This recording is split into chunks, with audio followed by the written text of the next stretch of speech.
I do is I get to teach all sorts of life skills to adults primarily.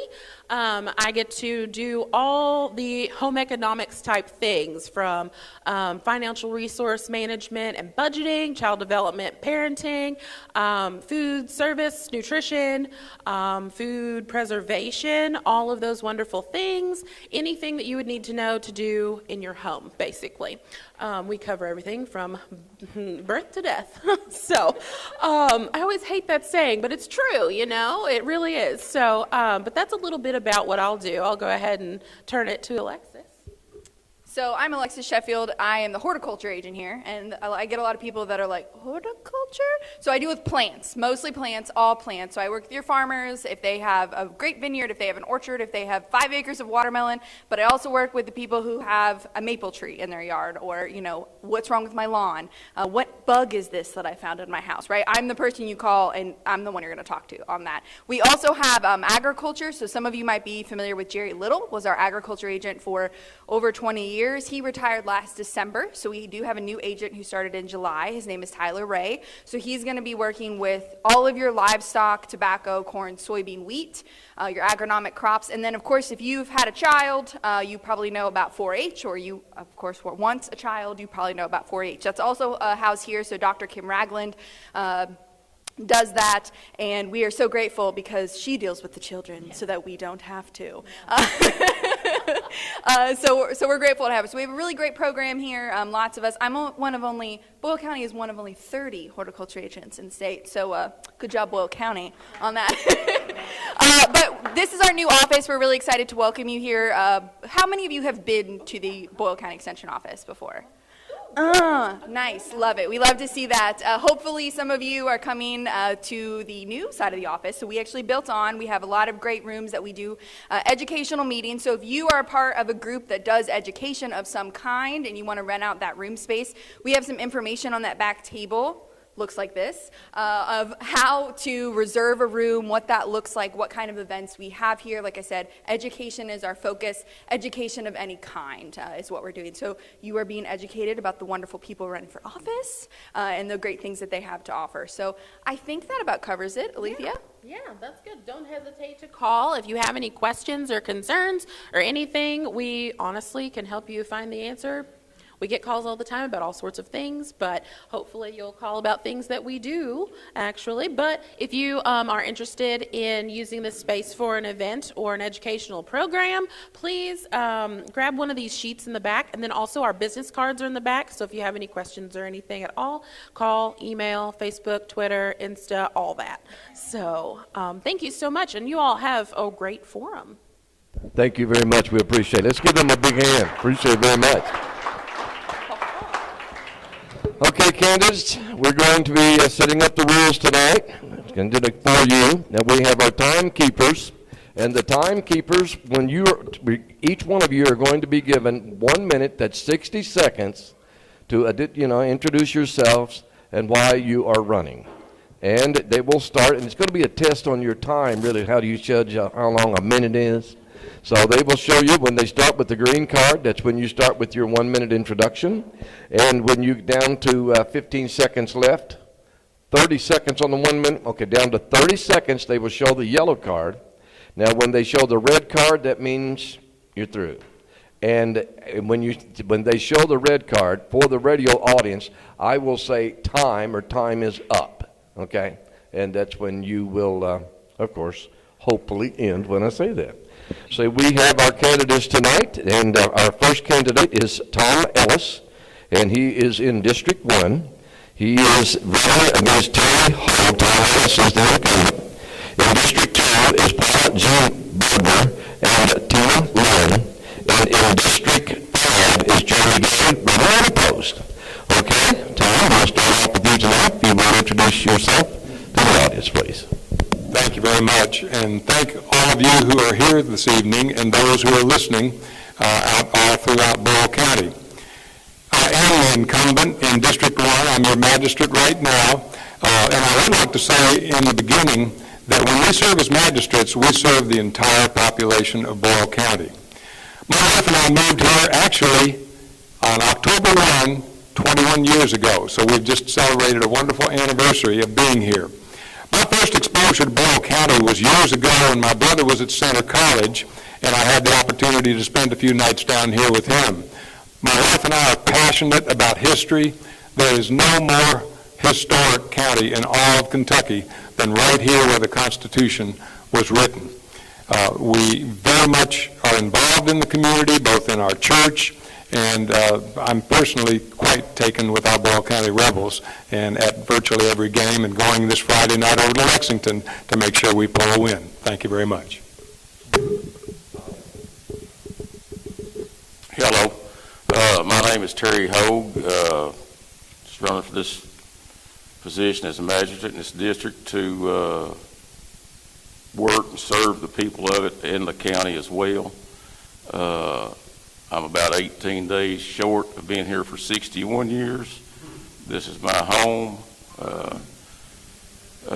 Enjoy it, love it, been a few places. Always glad to get back home, best part of going anywhere, and just looking forward to serving. Thank you. My name is Paula Bodner, and I am a registered nurse. I have been a nurse for over 30 years. I'm running for District 2 Magistrate, and I am passionate about health care, but I'm also passionate about Boyle County. And I want to be able to look at the problems that we have here and put my knowledge to it. I've been on the Board of Health for 30 years at Boyle County Board of Health, and we've had a budget yearly, and so I'm used to the things like budgets and the things that we'll encounter if I am a magistrate. So I appreciate that. Thank you. Hello, my name is Tina Lynn. I'm running for Magistrate of District 2 also. Born and raised here in Boyle County for almost 50 years. I'm a mother, grandmother, business owner, and farmer, and hope to represent our district and help our county out any way I can. I'm Jamie Gay. I'm currently serving on the fiscal court. I'm in my first term. I was fortunate enough to serve 10 years as a city commissioner as well, and so I love working and serving the citizens in this community. I love the passion that this community has to be the best that it can be. And I've just recently retired from 34 years at Center College, and as far as I know, I wasn't there at the same time as Tom's brother, but I was there for many years. My wife Ricky and I have 3 children, and now we have 5 grandchildren. And so I'm looking forward to hopefully serving the community many more years to come. Thank you, candidates, for your introduction. And now we'll start with our questions. Our first question will go to Tara S., and this is concerning housing. There's been much discussion about the housing city for Boyle County about the affordability of housing. Housing prices are based on supply and demand of the market, financing, building cost. In order for development to be interested in increasing the supply, services must be in place, such as truly reliable high-speed internet, access to water, and access to sewer. How do you, as a community, are you prepared to handle this? Thank you, Charlie. It's a real dilemma right now. I think everybody in this room and everyone listening tonight realizes just what's happened simply with costs of construction. Not only the water line that just came out from Danville all the way on the way out to Perryville and over on the Route 34, Parksville, and Mitchellsburg, multi-million-dollar projects anymore. But let me put it in terms of what the public can understand. My wife and I, next to our 1820 home, built a stone cabin to replicate a 1790s start for pioneers. 18 years ago, I paid $36 for 1 yard of concrete. I talked to a friend who's building right now. He just paid in excess of $150 for that same concrete. And my friend at the end of the table, Magistrate Jamie Gay, is in a business where he too is involved with concrete work. It's amazing, in my lifetime this has never happened before, but I've never known that you could not even get cement. That goes through all of the building materials, all the trades, the availability, and even the infrastructure as far as broadband. Working with the judge, we're in an extraordinarily good position right now to hopefully within the next 2 to 4 years have broadband countywide, which is something that employers all over are looking for. So we are very much involved with the court right now. We have things that are underway to bring this entire community of Boyle County into the 21st century so that we can do something about the fact that we need more employers, we need good wages, and we certainly right now need employees. Just 6 months ago, we were told by the Economic Development Partnership that we were 800 plus employees down. We are now 1,500 employees. Time is up. Would you like for me to repeat the question? Sir, Would you like for me to repeat the question? this fire protection deal, Mhm. if you don't mind, The housing bill. we're going to talk about that. I really don't know nothing about it, to be honest with you. I think Tom covered everything. I don't think I can add anything to it. I just really don't know. I mean, what could be added? Thank you. Well, as I looked at the Boyle County budget, and I did notice that, you know, they have already started with the broadband, and I've heard that Portland has gotten the broadband a better service already, and that this is going to be a multi-year process getting the broadband. So that is very important for us to have broadband, have the sewer and the water, and the current fiscal court is working on all those things. We need to keep our eyes open, watch for those funds that are out there, that we can encourage all this, you know, updating of all the things that we have that are going for us now that help, you know, always move forward. And I think, you know, looking at ways to bring employers in, you have to look at attractive, you know, tax things that could incentivize them coming into our county. But I'll be, of course, open to everybody's ideas. Thank you. And now this is to Lynn.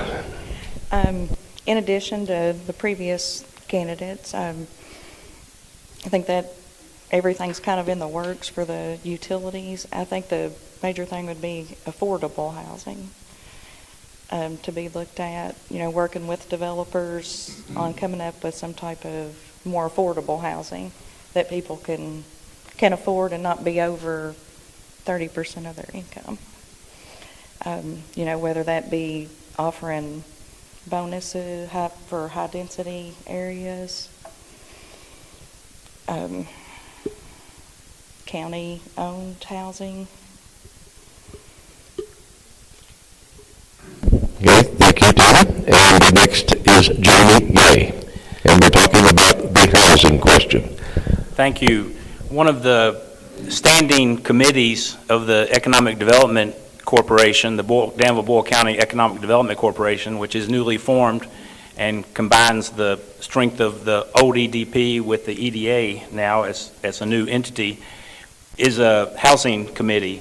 And so that committee is working diligently on trying to come up with some of these solutions. I think there are a lot of factors. Some of those are mentioned in the question, you know, obviously supply and demand, the financing, building costs. And with financing now, one of the challenges there is, of course, the rising interest rate market that we're in now. So that's creating a challenging environment related to housing, and not only purchasing of housing, but also the building of housing. With regard to the high-speed internet, water, and sewer, as has already been mentioned, Judge Hunt, on behalf of the fiscal court, did recently receive a $2.3 million grant from Lieutenant Governor Coleman up in Carrollton, and to help, and that's being worked on with Charter Communication at Spectrum in order to, that partnership is working on a $6.3 million broadband expansion throughout the underserved areas in the county. That is going to be a multi-year program, but that's a huge step in the right direction. And also through our ARPA funds that we've received, the fiscal court has allocated and kind of, I guess you would say, earmarked money. Already some of that's been dispersed to Parksville Water District in the tune of $1.245 million, and also to improve the Perryville Junction City water situation through the city of Danville in the tune of $2.8 million. Again, that's using the ARPA funding that was made available. Thank you. And now we will go with the fire protection question, and we will start with Terry Hogue. And Terry, you have 2 minutes to respond to this question.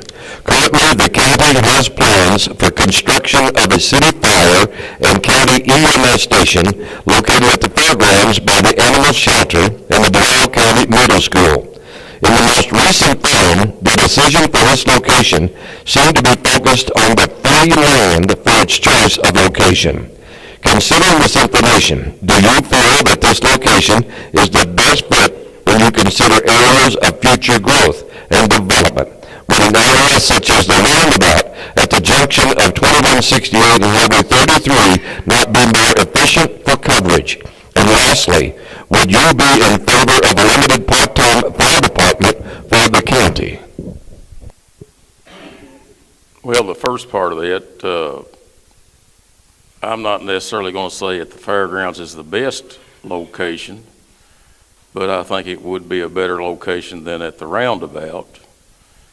And for the second part, with the part-time fire department, if it provides services that could potentially save homes or whatever, and especially lives, I'd be all for it. Okay, and now we're to Paula Jean Berger. You want me to repeat the question? No, thank you. Okay. As I spoke with City Fire and the Boyle County EMS, I spoke with both of them, and they said that with the brand new, nice fire department that they have right on Main Street, they didn't need a new building at this time. They weren't in talks. They said they'd discussed this about a year ago, and so they didn't mention that they needed a new building at this time. So I then called EMS, and they said, yes, they definitely needed a new building. So in my opinion, and what limited information I have, I believe that getting an EMS building, which I know the jail is looking to expand and take some space, more space, so getting the EMS to a new building would be a great idea if we could make it work. And I think there's already some discussion going on about that. So I'm real excited. Healthcare is my passion, and I love Boyle County, and I want to see us grow and develop, but I also want to take all the information in and then make the right decision for, the development that we're going to have. The roundabout, I believe the first choice of land would be good. The second choice, I don't really know enough about the area to say about it, but I think the first choice would be good if we had more facts to tell me how it's going to affect everything. Let's see. And the part-time fire department, I really don't know enough information about it to make an educated guess about it, but I think I would rather have just the permanent ones. It's my feelings. Thank you. Okay, and Tina, would you like for me to repeat the question? No, thank you. Okay, Tina, thank you. As far as the city fire department, I think either location would work. Strategically, I think maybe the roundabout area would be better, considering one on the bypass and one on Main Street to provide a wider variety of coverage. EMS, I think maybe a better thing to look at would be maybe a couple of satellite locations in Parksville, Mitchellsburg, Perryville areas to help cover more of our western counties and to cut down the response time from Danville and out. As far as the fire department, part-time limited, I think that would be good because most of our county fire department are volunteers who have jobs 8 to 5. And I think having a limited part-time crew there would help during the daytime. Okay, thank you. Jamie Gay? Thank you. Free is one of my favorite four-letter words. But I don't know that, and that's early in the exploration with that land that's been described as the free land, which is where we're looking at relocating the EMS is, that's located next to the animal shelter, and as it says here, the Boyle County Middle School. So it's still early in that exploration. I would really defer in as Paula said, gathering more information and working with our EMS and getting their opinion on where that best location is. So, we not only just want to make the decision based on the land cost, but we need to make it based on our ability to provide the service to our citizens in the most efficient way. That should be the determining factor in where the location is. As far as the part-time fire department, that, I think we have a great volunteer Boyle County Fire Department right now that does a tremendous job. Would it be better if they were part-time or full-time? I would say sure. I do think that that's an issue, though, that I would also leave to the discretion of our fire district board and really take their input and advice on that and how that's funded, since that is a separate funding entity, separate from the fiscal court that really isn't involved in the county fire funding. Thank you, Jeremy Gay. Tom, would you like for me to repeat the question, sir? No, sir, I'm fine. I'd actually like to first address the part-time firefighters. I'll echo Magistrate Gay in saying that we have an extraordinary complement of volunteer firefighters in this county.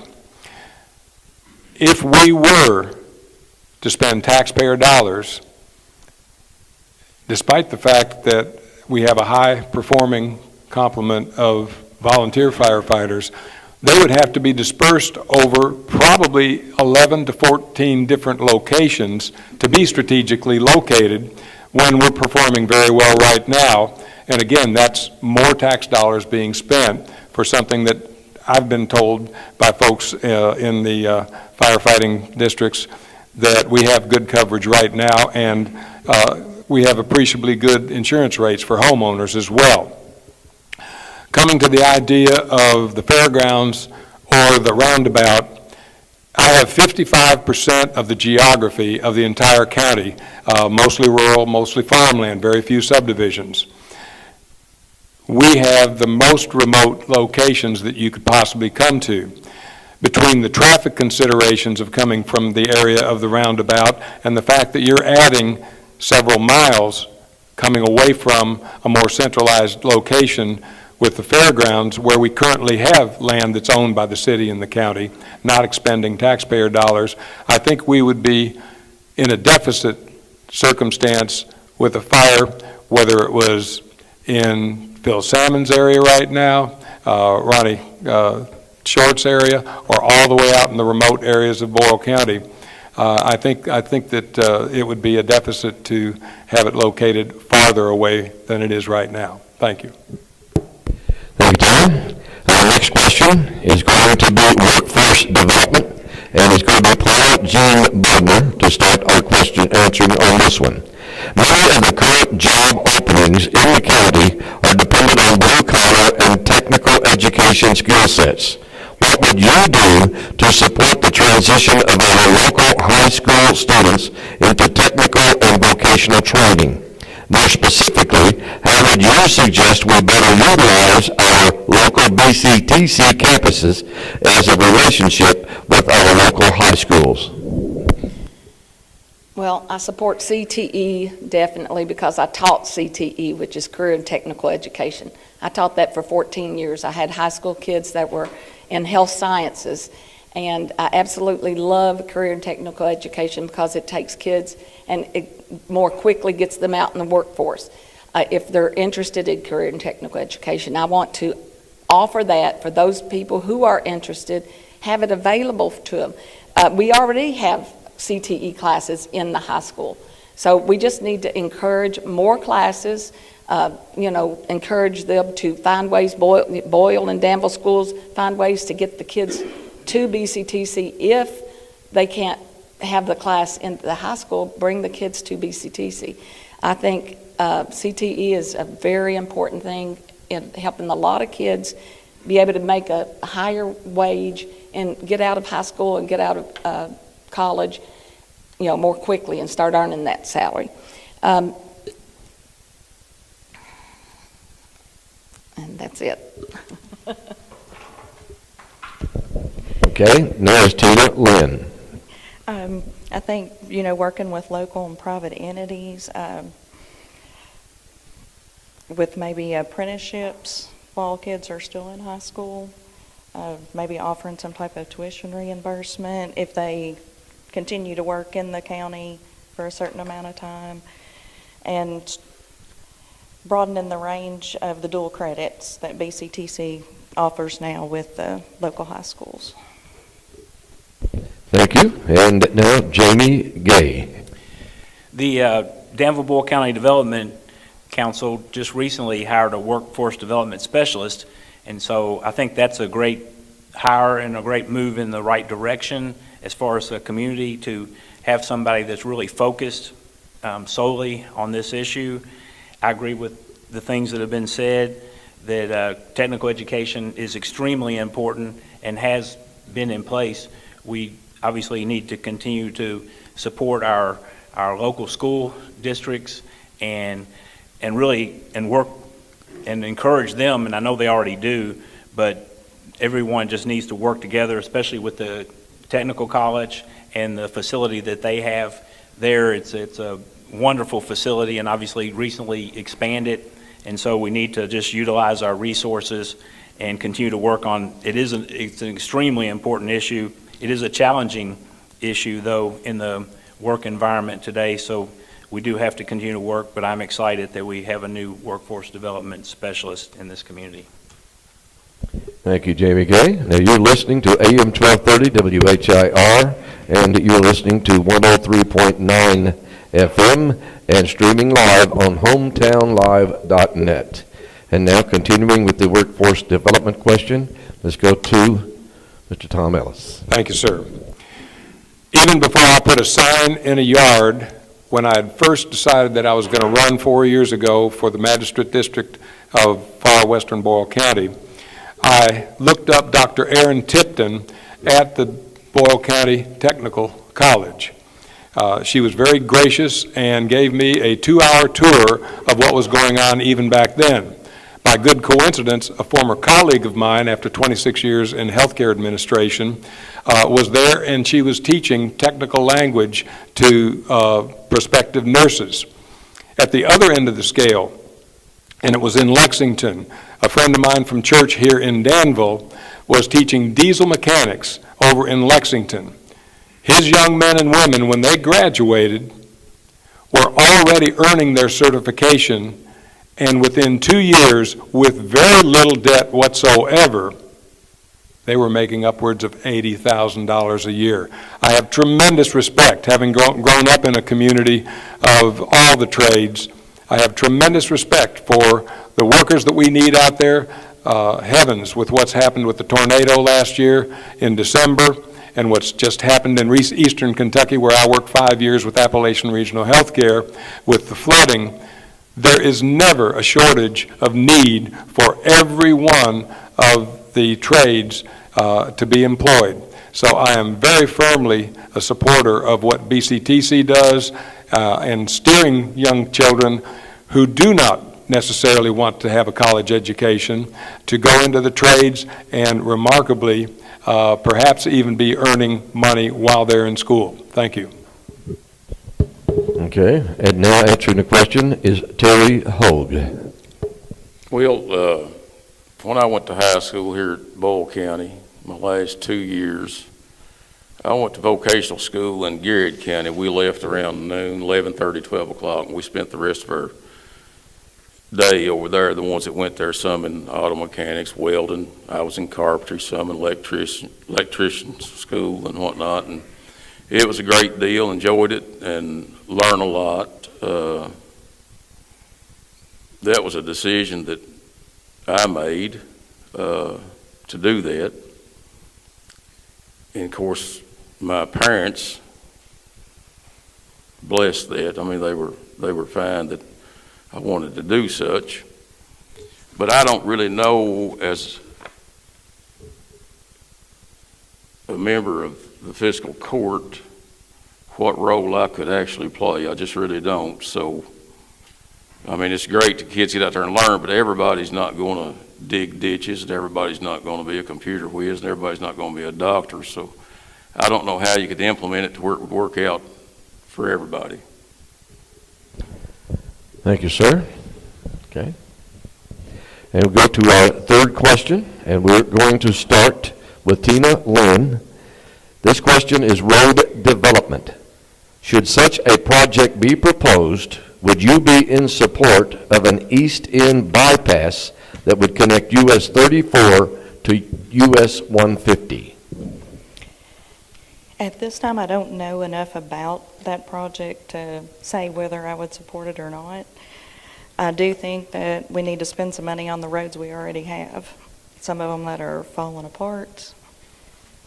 Another winter, some of them are going to be in really bad shape. I would look at doing that first, and this may be down the road, and I might support it, may not, depending on, the details. Thank you. Jamie Gay? Yes, I would support it. I agree, it is a long way down the road. I think that, having that east bypass would be great to effectively complete the circle around Danville, but that will, again, be very expensive endeavor and is down the road. I think at the current time, we really need to focus our energy and efforts on the improvements of 52 at this point in time. And if we get to that point down the road, then yes, I would support that. Thank you. And now we go to Mr. Tom Ellis. 4 years ago, when I was campaigning and wearing out my left hip, I just realized that with 55% of the geography, I have 70% of the roads of the entire county in western Boyle County. We can't continue to put the burden on our taxpayers of the multi-million dollars that were mentioned earlier by one of the panelists when we have so many roads right now that need repairs, they need widening. And I studied the map over the last few days of the idea of this new corridor extension. And the concept of eminent domain was one that I was asked about because particularly from my farm constituents in western Boyle County. I have a real aversion to the idea of going and trying to persuade people, and it would be dozens, if not hundreds, of lands that you would be traipsed across the county to have that corridor. And if they're reluctant, or if they're the small percentage of folks, it's going to come first to the fiscal court, then to the local court systems, then to a further court system, and ultimately millions of dollars could be spent right here in this county with folks who do not want to have their land taken away by eminent domain. That was a concept that came up in my campaign 4 years ago, and I would have to be dragged through a knothole backwards to go with eminent domain, which would come into play for such a multi-million-dollar project. Thank you, Tom. And Mr. Hogue, would you like for me to repeat the question, sir? No, I don't think so. I don't live on the east side of the county. I don't own land there. I am a farmer. I own land. It's my home. I hate to see it cut up for any reason. I could understand anybody else that owned land and didn't want to see that happen. And then you back up a few questions back to the house, and then you're going to do this and you're going to do that for growth. You got to have growth. You want growth, but you don't want a highway. I don't know what this bypass would cost the county it really matters not, but with growth, you're going to have other things to go with it, I think. Thank you. And now we go to Paula Jean Bodner. I feel the same way the other candidates do because I think it would be something in the future, and you'd have to know what all the stakeholders, what they're thinking about it before you could even, conceptualize that. So I don't have enough information, enough facts about it to say that I would support it, so I would not at this time. Thank you. Okay, and now we go to Jamie Gay to start the question on the land use and solar farms question.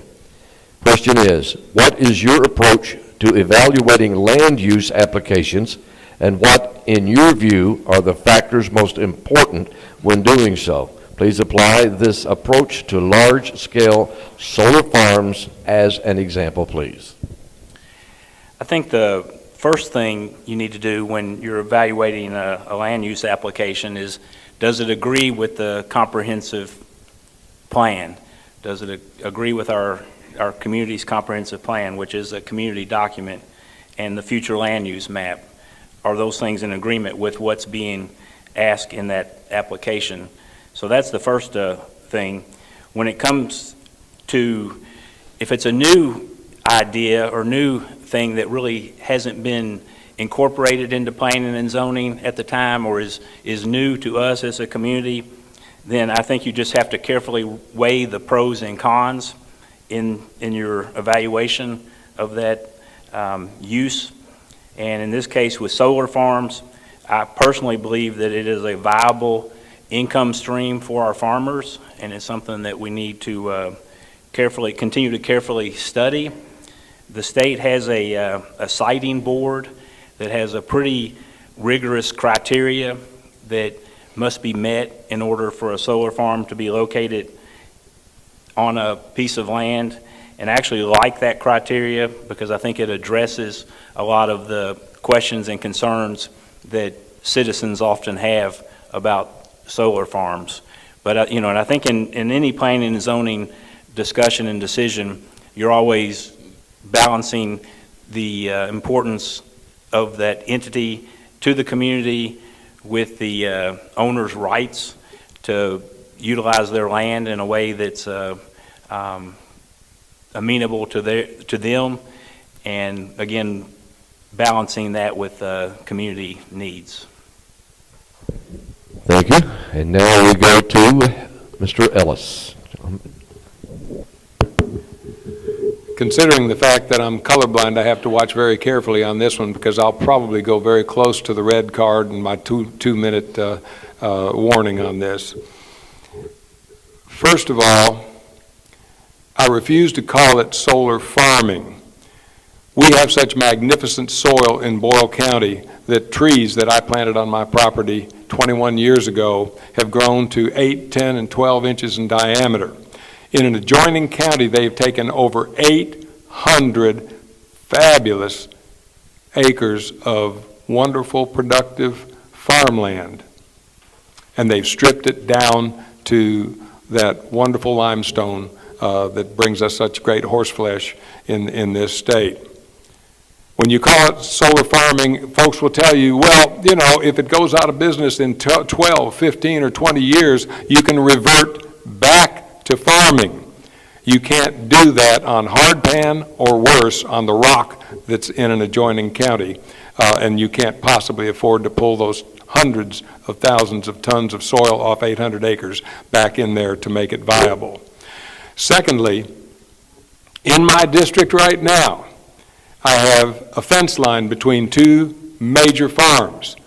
One of the fellows can't wait to get solar farming because there is an electrical substation on the adjoining farm at the back of his property. At the back of that same fence line and going to the west, the other farmer is adamantly opposed to any concept of solar farming near him.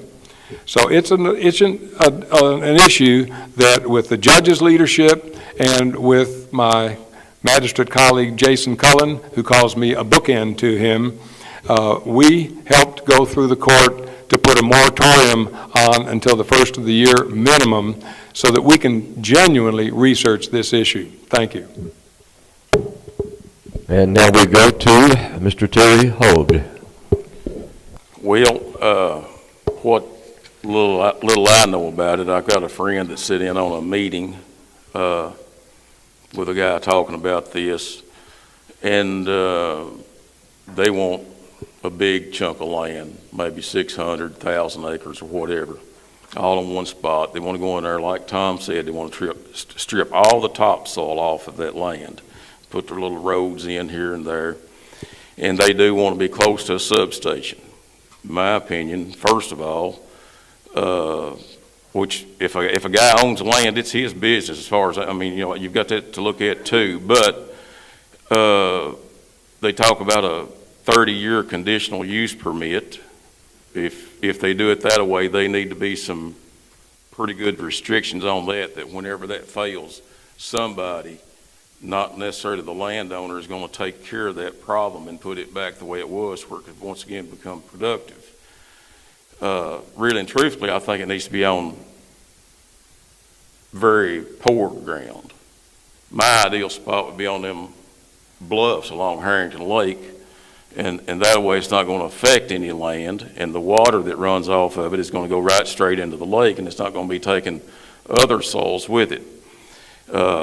There's one in Garrett County, the barriers, the dirt's run over those, and then like the neighboring fence line, the little waterways and whatnot, that sediment's going to be building up, and it's going to change the direction of the creeks and whatnot. So that farmer now, he's got to go and clean that mess up.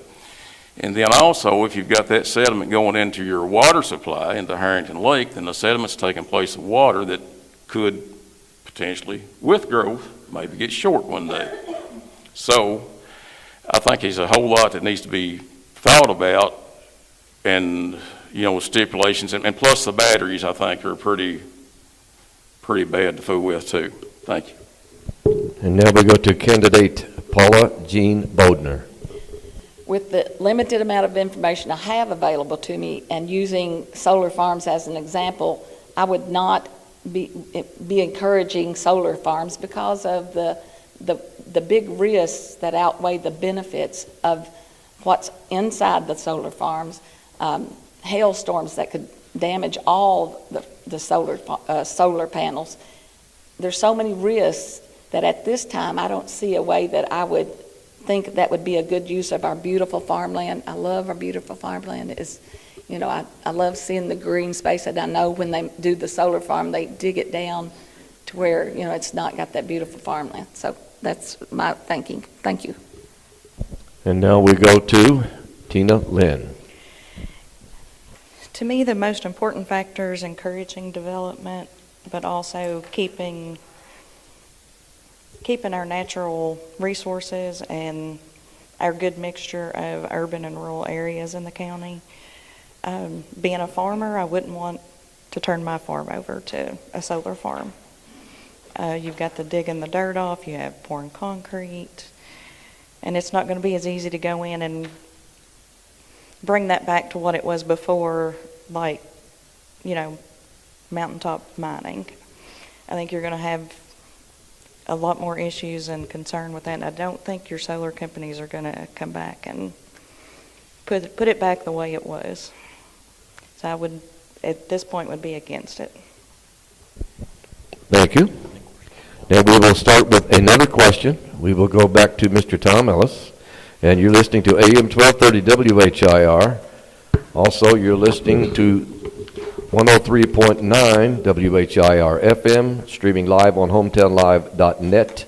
We appreciate the Danville Boyle County Chamber of Commerce as we are bringing their second candidate forum, and is for Boyle County Magistrates District 1, 2, and 5. The next question is planning and zoning. As the area for expansion near Danville City proper becomes more and more limited, it is imperative that we begin to adopt concepts utilized by larger cities to maximize areas for mixed use, to keep our county beautiful but continue to grow. What would your position be if a regulation was proposed for planning and zoning to businesses and mixed-use properties to utilize evergreen screening and shrubbery buffers? Mr. Tom. Thank you, Charlie. The first thing I would address is that concept of mixed-use properties. When my wife and I were newlyweds and over at Eastern Kentucky University, we lived in 20 by 20, one room. It did have a tiny bathroom and an even tinier closet in it. So all of us have gotten used to a little bit more elbow room in our adult lives than we might have had when we were very young. I bring that up because a 40-year friend of mine is now the county judge in Shelby County. He's an on-the-ground Vietnam veteran, an extraordinary individual, and because of his service to the United States, he spearheaded the building. I believe that the count now is up to 10 or 12 800 to 900 square foot mini houses that are there for veterans or widows and widowers of veterans of our armed forces. It's just a tremendous project, and it shows what can be done to have ample living space if you are not of means and need some help from the government. And those, I believe, are now all occupied. It was featured on Channel 27 about a year ago, and they're still under construction there. So that's one thing that I believe we can achieve with tiny houses here if we can persuade our builders, and if we can get building costs down, that would be good. In terms of evergreen screening, I'll go back to solar construction. I don't like the term farms because it destroys too many farms. We just have to be aware that the Caldwell Mansion, as you go out Maple Avenue and get back onto 127, headed up toward Harrodsburg, there is a huge cattle farm, all flat ground, right across there. Can you imagine, with the tremendous stone fences that are upwards of 200 years old, the mansion there that could be anything that we would need? Can you imagine looking out at Solar Farm? Okay, and now we go to Terry Hogue. Well, I don't really see a problem with the buffer. I think things can coexist. If I'm understanding this right, I'll give an example. When you get into Lebanon there, I think the factory's TG. Right before you get to it, you've got Kroger and Hardee's, and there's a barrel factory across the road up the way, a gas station, everything. But TG, they put a bunch of trees in, planted a lot of them. I don't know how many, and they're just a big factory. I don't know what all they do, but I don't see a problem with it. I think it's a good idea. Thanks. And now we go to Paula Jean Bodner. I like the concept of mixed-use areas, using the buffering and the screening. I think that'd be great. But I'd also still want to know everybody around. I want to know what everybody thinks about it, how it's going to affect each business or the people that live in homes. So I'd have to have a lot more information, but I would support it at this time. Thank you. Now we go to Tina Lynn. I think in mixed-use areas, buffers could be beneficial, either for noise control, visual appearance. If you did implement that, I think you would have to come up with some type of requirements for what type of plants you're going to put in there, to get the desired effect you're wanting with the buffers. But I do think mixed-use areas could be beneficial. And now candidate Jamie Gay. Our planning and zoning ordinance currently, does require a lot of green screening, if you will, in it. So I would definitely be in favor of that. As far as mixed use, I think that that's definitely a good concept that we need to continue to explore. A lot of times these are referred to as town centers, and I think we have several really good possible locations in our community for these type of developments to occur. You obviously do have to have a developer that is desiring to bring that concept to our community, and that's that obviously is the first step, and then you have to have a property owner willing to sell the land to that developer. But with all that said, I also think it's important that we don't forget to focus on our original town center, and that's our downtown, because, you know, when you talk about mixed use, you're talking about putting residential, commercial, educational, all of those type of amenities in the same general vicinity of each other. And I think a lot of places are trying to replicate Danville in doing these town center concepts, and so I think we've already got that in place. We just need to redevelop, and in a lot of ways, reusing our infrastructure is, in my opinion, one of the best approaches. Thank you, Jamie Gay. Also, we are broadcasting live on Facebook.com under Hometown Live Radio. Also, you can see on YouTube, you can search Hometown Radio WHIR, and we're broadcasting, streaming on CKYTV.net and CKYTV2. Our next question starts off with Mr. Hogue, and it's the workforce development child care question. It has been suggested that there are currently 1,500 available jobs in Boyle County. Many employers and employees state that one of the largest barriers to returning to the workplace is affordable child care. The city has recently purchased Jenny Rogers Elementary School to potentially be utilized as a child care facility. How would you, as an elected leader, assist in this dire need? And how do you suggest we try to incorporate other local entities to assist and to participate? Well, I'll tell a little story here. I'll try to be brief. A friend of mine was working at a factory, and he was training some young lady to do a job there, and went along a couple of weeks. She was doing great. Everything was going good, and she said, "I'm quitting." He said, "Whoa, wait, what? You know, you're doing fine. There's no use quitting." She said, "I can make more money staying at home." She had kids. The government, not necessarily the Boyle County government, I'm sure it's Washington, D.C., works out where she could make more money staying at home. That's a problem that we can't fix. But as far as the county spending tax dollars to do the child care, I don't know. I can't see that happening. You know, if the county could give a tax break to a company, maybe an employer, to where the employer themselves could help that parent with child care, that would be fine. And then that's a double-edged sword too. If you ain't got kids, you're being discriminated against. You're not getting that credit. But somehow or another, I think it should fall into a tax cut somewhere instead of more of a burden on the taxpayers. Thank you. And now we go to candidate Bodner. I think with the Jenny Rogers School, I believe that that's a city-owned property, and I would need a lot more information to know how to address that. But I do know that as Boyle County, we have all kinds of great resources to help with child care.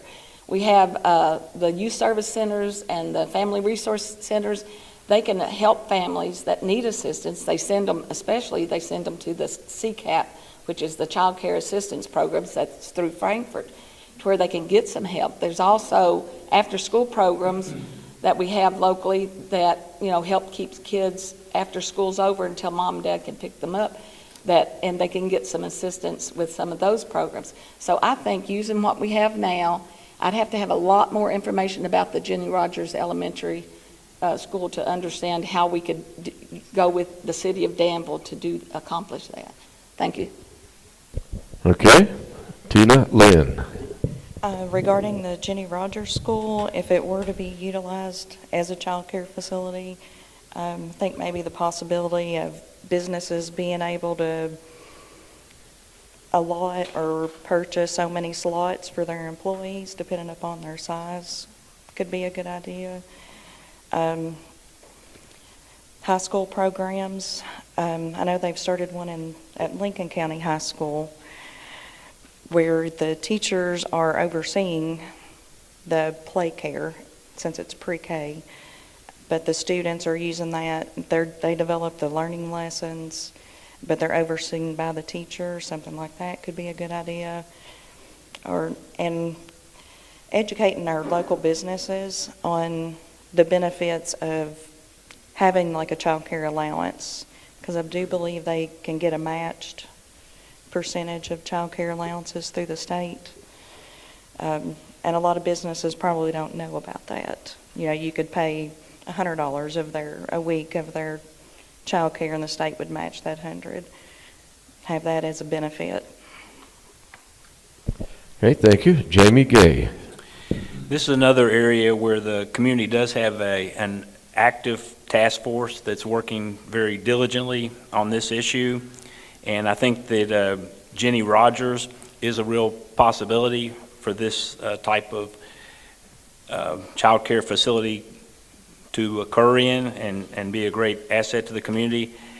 I want to say that there's some models for this already, and I believe it's in Somerset and possibly in Owensboro that have done some great things in partnership with their school districts and the community and developing kind of a child care community center that helps create an affordable place for the employees of the community to get child care. And as far as how, I think we can be involved as elected leaders, I'm not sure we would have any direct involvement in this other than just continuing to support the people that are working on this issue and I guess effectively act as cheerleaders for this issue. Thank you, Jamie Gay. Now we go to Mr. Tom Ellis with the Workforce Development Child Care question. Thank you, Charlie. I'm very confident that now that we have the new Economic Development Corporation beginning, and the judge is one of the folks on that, and Jason Cullen, our magistrate from the east part of the county, is another, that we will continue to address that through the business community and the court to do everything that we can to support what's there and develop more where the need might be. Reflecting on 21 years ago when I first met Paula Bodner, I became acquainted with what she was doing and others were doing because I became a certified teacher at Boyle County High School in English and history. Shortly thereafter, I taught 7 years out in Washington County, and equally, there were resource folks within the school, and every teacher was dedicated. Folks, the economic circumstances in Washington County aren't as good as they are here, and so we had a lot of very needy kids. I had one little set of triplets, young girls, that each one of them put a deer in the freezer in their tiny little mobile home. So there's a certain level of subsistence that goes on, but there's need as well. I know right now in Parksville, in I believe in Mitchellsburg, and I know in Perryville, we have certified programs. Something downtown isn't going to serve the far western Boyle County that well, but I do believe these independents who become certified with the state are doing a pretty good job, and we just need to be conscious of developing and supporting them more. Thank you. Our next question coming up is continuing with the child care question. Children are the future of this community. Studies suggest that our family dynamics are changing. Single parent and non-parent grandparents households are on the rise, making the need for community government support for our community children more and more imperative. How would you incorporate the county's resources into after-school programs? And what local community resources could we utilize or development to create a more optimal after-school program? I feel like, just like Jamie Gay says, that we have to be cheerleaders in the child care area, and we have to encourage the people that already have these programs going, encourage them to continue it and advance it as they can. Use the Frankfurt resource, the CCAP, and use the schools that have the after-school program, and have them to do what they're doing and what they know how to do well, and just to support them and encourage them and do the best we can with that. Thank you. Okay, Ms. Lynn? I agree with what Mr. Gay and Ms. Bodner has both mentioned. Other things would be maybe looking at our local churches to start offering some after-school programs.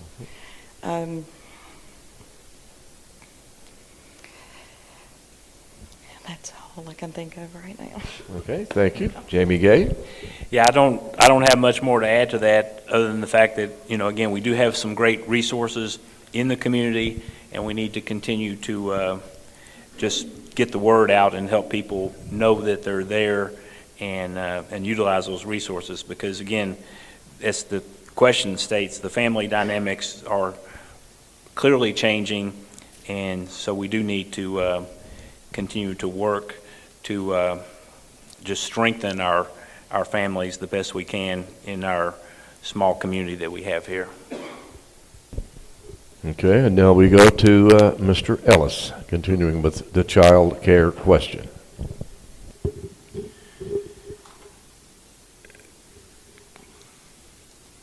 It has to be affordable.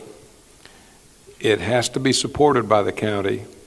It has to be a credentialed circumstance, as I mentioned before.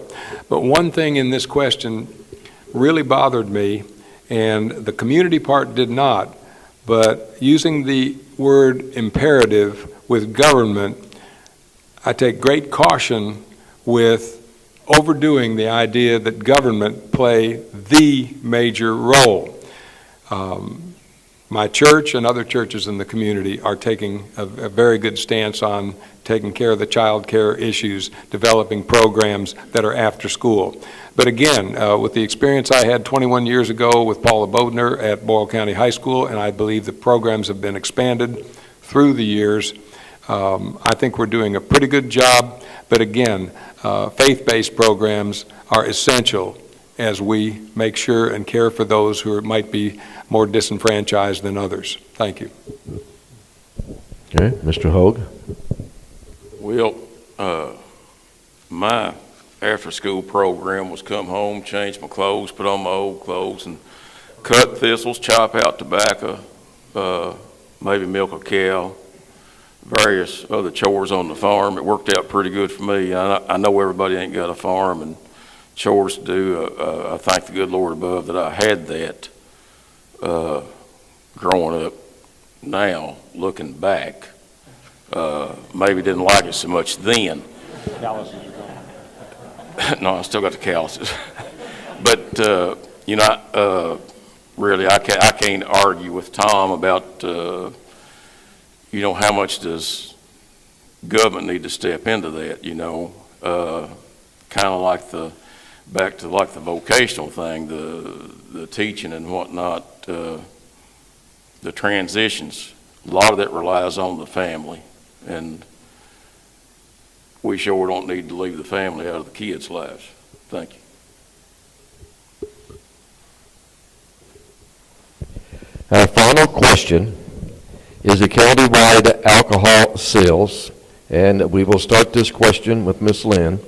With Junction City, Perryville, and Danville all wet, and the potential for further economic development in the county, allowing for sales at marinas, wineries, distilleries, for example, as the Kentucky beer, bourbon, and distillery industries continue to grow. Where do you stand on a wet-dry vote for the county? And please give reasons to justify your position. Ms. Lynn. I would be in favor of a wet-dry vote.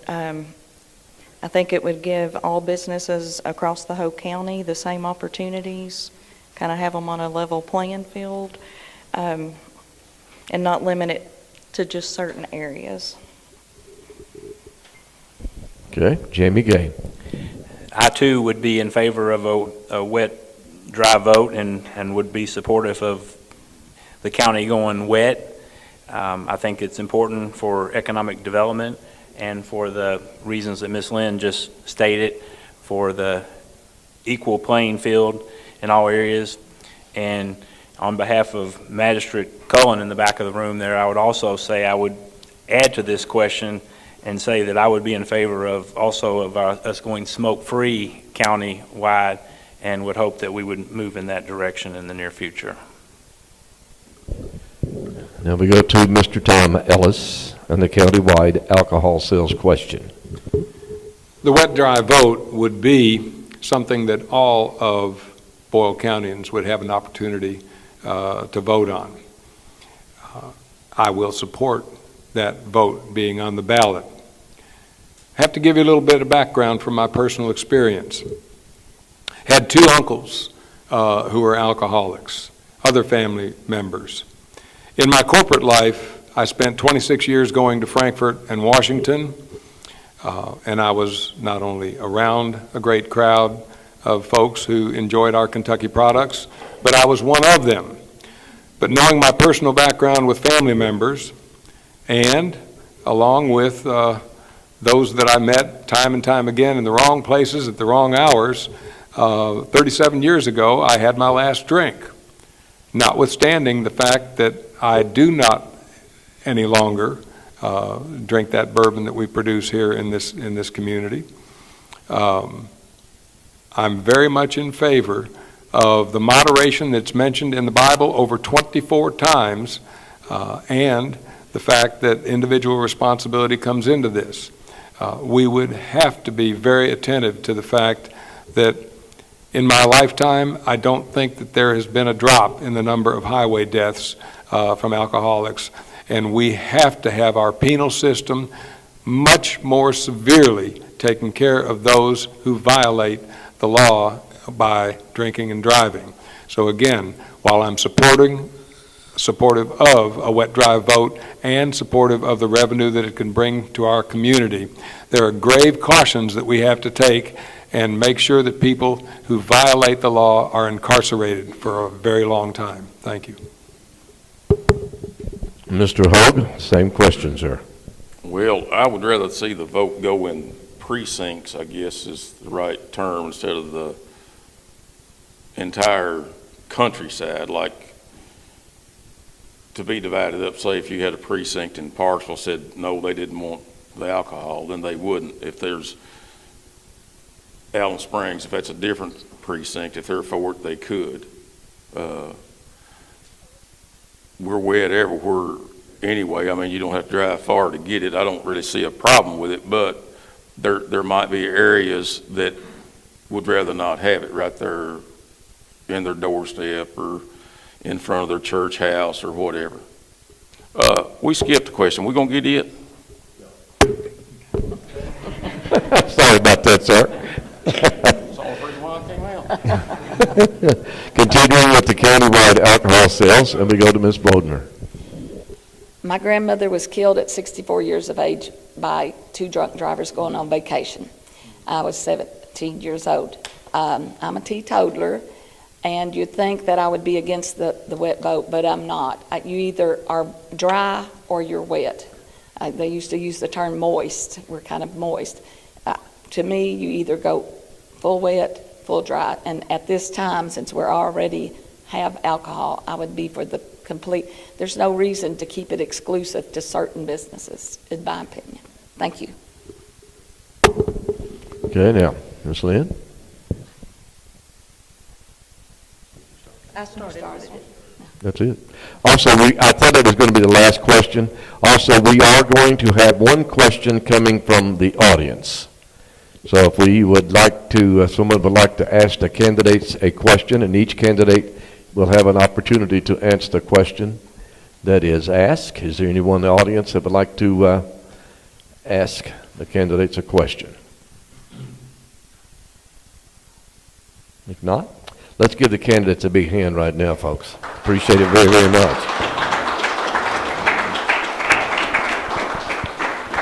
Also, again, we want to thank the Danville Boyle County Chamber of Commerce. Their next forum coming up is going to be Tuesday, October 18th, and it will be at Danville High School, Gravely Hall. It will be for Boyle County Judge Executive and State Representative.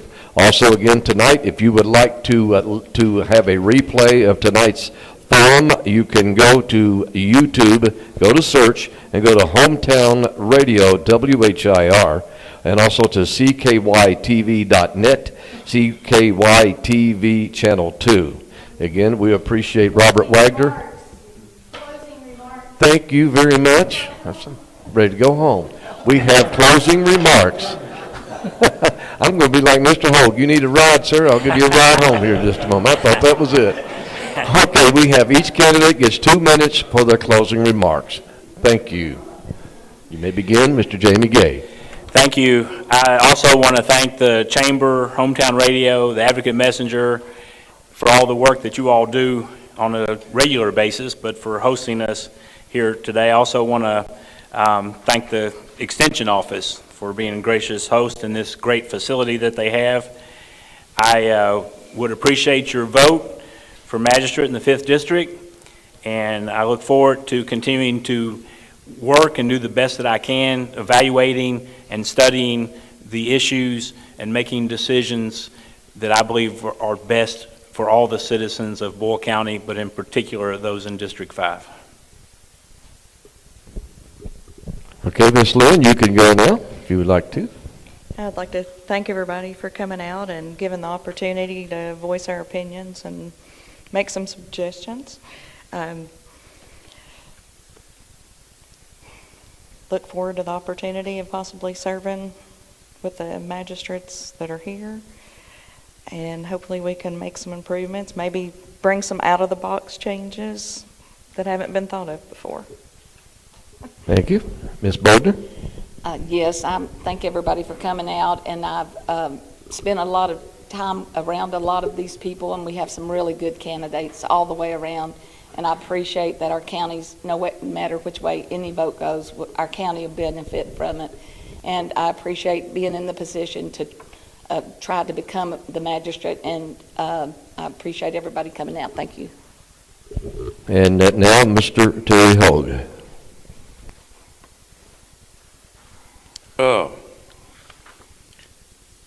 I just want to let everybody know that I'm running for this position for the betterment of the county, particularly my district. I don't look at this as a leadership role. I look at it as a servant's role to my people, my friends, my family, my neighbors, everybody in the county as far as that goes. I look at it as I'm looking to serve, and the opinions of District 1 is what I aim to represent with all honesty. And I can't make no promise to anybody other than that I will do the best job that I possibly can for this county, particularly District 1. Thank you, Mr. Hogue. And Mr. Tom Ellis. Thank you. First of all, I'd like to thank everybody for coming out. Certainly thank the Chamber of Commerce for being the sponsor here.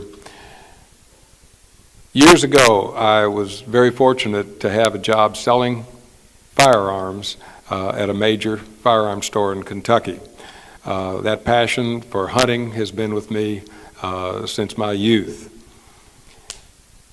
I translate that now to a very important issue of not only being a decades-long member of the National Rifle Association, but it will be 2 years in December that I went to County Judge Howard Hunt, and noticing so much activity at the national level against guns, I spoke to him about the possibility of us doing a resolution in favor of the freedoms that we gain by that one amendment to the Constitution, the Second Amendment, that preserves our right to bear arms. The judge was very cooperative with me. He allowed me to do a first draft, and our meeting, the first meeting of that new year, was the 7th, 8th, or 9th of January. If it had been the 1st of January, we would have been the number one in the entire state. But the judge helped orchestrate through a Second Amendment resolution that we passed unanimously and became the 7th out of 114 of the total of 120 counties to pass that resolution in some form in all the other counties supporting our Second Amendment. That now translates out in two ways. Number one, I've been for 8 years part of our security team at my church. It's a terrible thing that we have to realize in today's environment that we even have to think of having a security team at our Christian churches. However, Thank you, Tom. Thank you, time is up, sir. Thank you, sir. Again, thank you to all the candidates. We appreciate it very much, and we appreciate also channels ckytv.net, CKYTV Channel 2, Hometown Radio Station AM 1230 WHIR, and 103.9 FM. We appreciate Robert Wagner, General Manager, Hometown Radio Network, and the award-winning Joe Mathis for being here. This is Charlie Perry. Thank you for tuning in. Good night.